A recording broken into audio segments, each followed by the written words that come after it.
क्या आप भी बेरोजगार हैं और हर महीने 30 से 40 हज़ार कमाना चाहते हैं?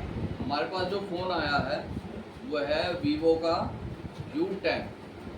ठीक, मॉडल नंबर हमें पता है कौन सा है। ठीक, तो सबसे पहले हम इसका CPU पता करेंगे कि CPU है कौन सा। क्रोम ओपन करेंगे, इसमें हम डालेंगे Vivo U10 CPU type. CPU type कौन सा है इसके अंदर? क्वेलकॉम। अब वीवो का फ़ोन है और क्वेलकॉम CPU है, तो उसके अंदर ईडियल पॉइंट भी होंगे, क्योंकि जो मैंने बताया था कि भाई अगर जो MI या क्वेलकॉम का वो MI या वीवो का फ़ोन है और उसके अंदर क्वेलकॉम CPU है, तो उसमें ईडियल पॉइंट कंपलसरी मिलेंगे ही मिलेंगे। तो वीवो U10 क्वेलकॉम का CPU है, तो इसके अंदर ईडियल पॉइंट भी कंपलसरी होंगे। तो आप सर्च करेंगे ideal point, Vivo U10 ideal point. Image पे जाएंगे,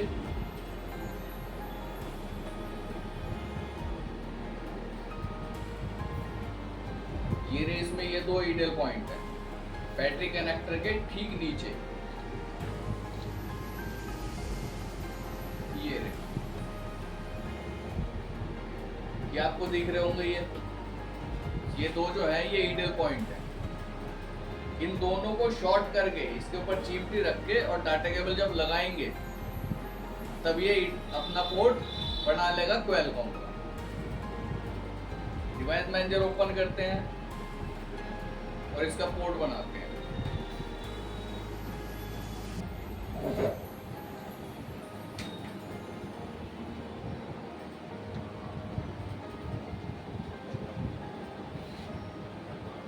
डिटेल शॉर्ट करो, डाटा केबल लगा।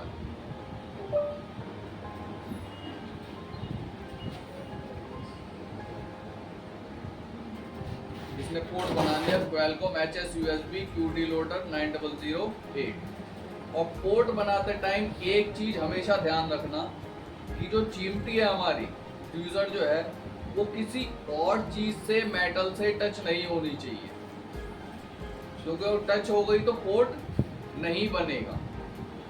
ठीक, अब हम टूल ओपन करते हैं। क्वेलकॉम का CPU होता है, टूल कौन सा ओपन करेंगे हम? रईस, कौन सा टूल ओपन करेंगे?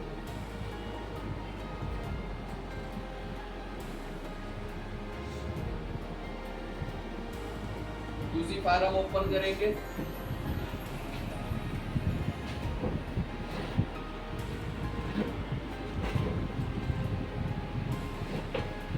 और क्वेलकॉम में अनलॉक करने से पहले मैंने एक चीज और बताई थी कि भाई हमें क्या प्रिकॉशंस रखनी है।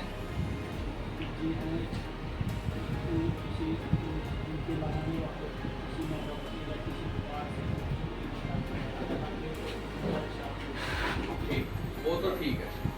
अब अनलॉकिंग से पहले हमें मतलब क्या प्रिकॉशंस रखनी है कि हमारे फोन में दिक्कत ना आए। बहुत बढ़िया। और EFS बैकअप हम क्यों लेते हैं? अगर पहले से कोई प्रॉब्लम होगी तो हम कस्टमर को बता सकते हैं इसमें पहले से प्रॉब्लम है, वो हमारे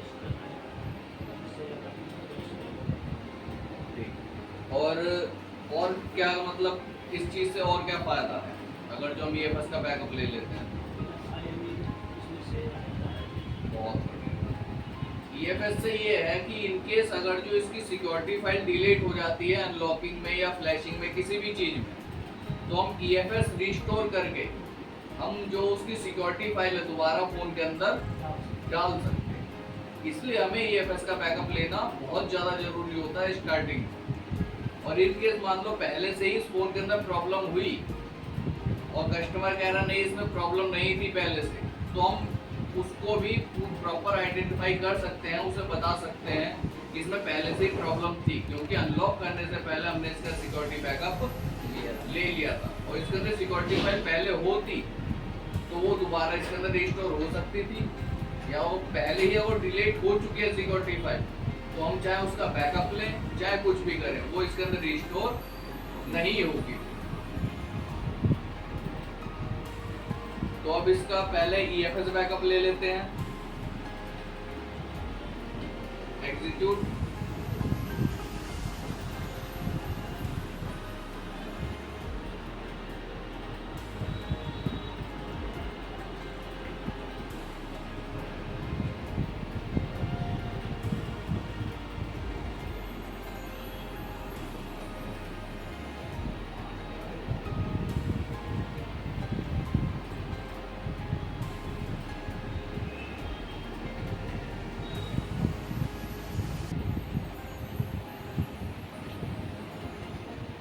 अब इसमें आपने एक चीज और ध्यान दी होगी, मैंने इसमें कोई मॉडल को सिलेक्ट नहीं करा, ठीक। अब इस टूल का क्या फायदा होता है, ये क्या करता है, जो इसकी हार्डवेयर आईडी है ना, ये हार्डवेयर आईडी, इसके अकॉर्डिंग ये इसका मॉडल पहचान लेता है कि ये कौन सा मॉडल है। अब आपने भी देखा होगा जितने भी फोन करे हैं उसमें किसी में मॉडल सिलेक्ट नहीं हुआ, ये विदाउट मॉडल सिलेक्ट हुए होकर किए जाते हैं। और इसमें इसका डिवाइस नेम भी बताती है, प्रोडक्ट नेम भी बताती है, और फाइल कौन सी इसके अंदर डली हुई है वो भी बता दिया है इसमें। ये सब कुछ इसकी हार्डवेयर आईडी के अकॉर्डिंग ये रीड करके हमें बता देता है कि कौन सा फोन है। अब हमें इसको अनलॉक करना है, ठीक। तो अनलॉक करने के लिए एक बार तो हमने एयरटेल कनेक्ट कर दिया था, अब दोबारा एयरटेल कनेक्ट करना पड़ेगा दोबारा काम करने के लिए, क्योंकि एक बार कोड बनाने पे हम एक ही काम कर सकते हैं, और दोबारा कोई दूसरा काम करना होगा तो उसके लिए हमें दोबारा कोड बनाना पड़ेगा। अब इसमें हमें इसको अनलॉक करना है, ठीक। तो format FS and execute.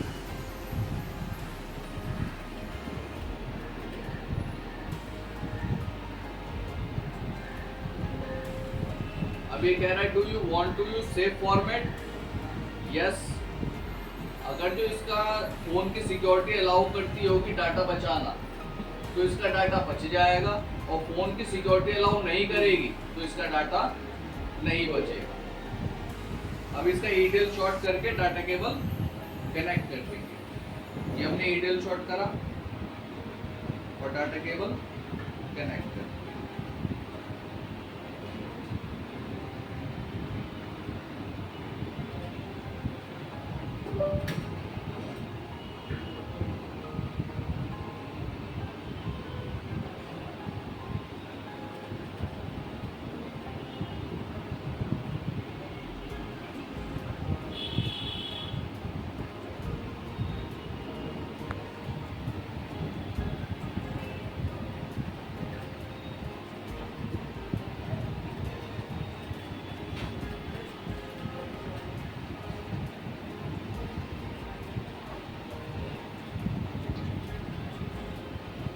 Formatting user data done. अब ये पूछ रहा है would you like to reset FRP now, क्या आपको FRP भी इसी टाइम करनी है, यस। तो लॉक और FRP यानी जीमेल अकाउंट जो होता है दोनों एक साथ remove. Formatting user data done, resetting FRP lock done, operation finish. अब हम इस फोन को कर लेंगे ऑन। बैटरी कनेक्टर लगाया,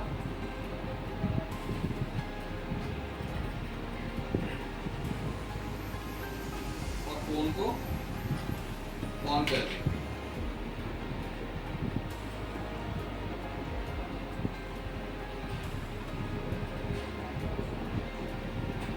और कभी भी फोन को अनलॉक करो तो उसमें डाटा केबल हमेशा कनेक्ट रखना, बैटरी के ऊपर भरोसा मत करना, क्योंकि बैटरी डाउन भी हो सकती है।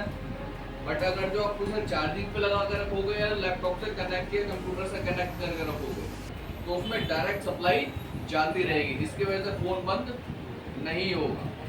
और फोन बंद हो जाता है अनलॉकिंग के टाइम में या सॉफ्टवेयर के टाइम में या अपडेट करते टाइम में, तो हमारा फोन डेड भी हो सकता है। तो भाई पूरी कोशिश करनी है कि हमारा फोन जो है ऑफ ना हो जब इसका सेटअप हो रहा हो। चाहे आप लैपटॉप से कनेक्ट रखो, चाहे आप चार्जिंग से कनेक्ट रखो, चाहे आप किसी भी चीज से कनेक्ट रखो, भाई इसके अंदर सप्लाई जानी चाहिए। बैटरी के ऊपर भरोसा मत करना, ठीक। अब हमने फोन तो अनलॉक कर दिया। अब कोई सा भी फोन है अगर जो अनलॉक करते हैं तो उसमें थोड़ा टाइम लगता है, किसी में 5 मिनट, किसी में 10 मिनट, किसी में 15 मिनट, मतलब कुछ वो फोन के ऊपर डिपेंड है, फोन की एमएमसी के ऊपर डिपेंड है कि वो किस हिसाब से वर्क कर रही है। तो आधा घंटा भी लग सकता है, 10 मिनट भी लग सकता है और 15 मिनट भी लग सकता है।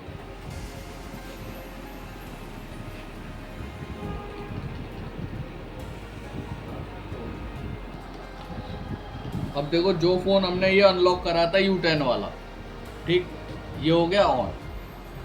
अब इसका करते हैं सेटअप योर फोन, क्लिक करा। उसके बाद language English, next, country India, next, agreement, agree. अब वाईफाई मांग रहा है, अगर जो इसमें FRP लगी होती तो यहाँ पे स्किप का ऑप्शन नहीं आता, ठीक। FRP नहीं लगी, FRP हमने रिमूव कर दी, हट गया ये। More accept, next, skip, next, skip, skip, use now.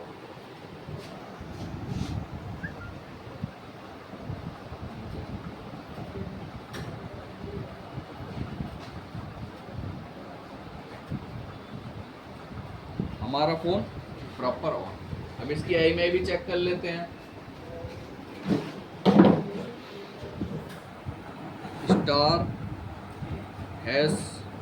*##06#, IMEI okay. ये वाला फोन